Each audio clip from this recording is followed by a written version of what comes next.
వీరభద్రకు sir నమో నమో. ఇప్పుడు జగన్ రెడ్డి గారి పరిస్థితి చూస్తున్నాం. అసలుకి ఆయన మానసిక పరిస్థితి ఎట్లుందో చూడండి ఒకసారి. ఒక్కసారి పదికి పోతే ఎంత నిరుత్సాహంగా, నిరాశలు, నిస్పృహలతో ఏం మాట్లాడుతున్నాడో ఆయనకి అర్థం కావట్లేదు. అప్పుల గురించి అబద్ధాలు చెప్పడమే. పోలవరం అమరావతికి డెవలప్ చేయడానికి 15,000 కోట్లు తెస్తే దాని గురించి మాట్లాడు. తాను చేయకోకుండా పని ఇతరులు చేస్తే ప్రోత్సాహం చేయడు. మళ్ళీ పోయి అక్కడ ఢిల్లీలో కూర్చొని ఆంధ్రప్రదేశ్ పరువు తీస్తున్నాడు. రాబోయే రోజుల్లో పరిశ్రమలు రావాలా లేదనే సందేహంలో పెడుతున్నాడు. ఆంధ్రప్రదేశ్ అంటే లా అండ్ ఆర్డర్ లేదు. 36 హత్యలు జరిగినవి, 300 దాడులు జరిగినవి. ఈయన ఎట్లా పోతున్నాం? ఇదేమన్నా మనం చెప్తే కూడా ఇది కావాలా? 40 రోజులు కూడా కాలేదు పాలన కూర్చొని. నువ్వు కూర్చున్నప్పుడు ఎట్లుంది, ఇప్పుడు ఎట్లుంది? శాంతి భద్రతలు ప్రశాంతంగా ఉన్నాయి.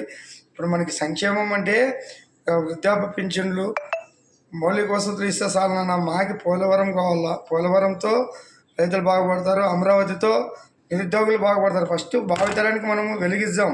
ఇప్పటికే ఒక తరానికి నాశనం చేసినాం. భావితరం అంతా అందరూ సహకరించారు ప్రజలందరూ. జై వీరభద్ర నమో నమః.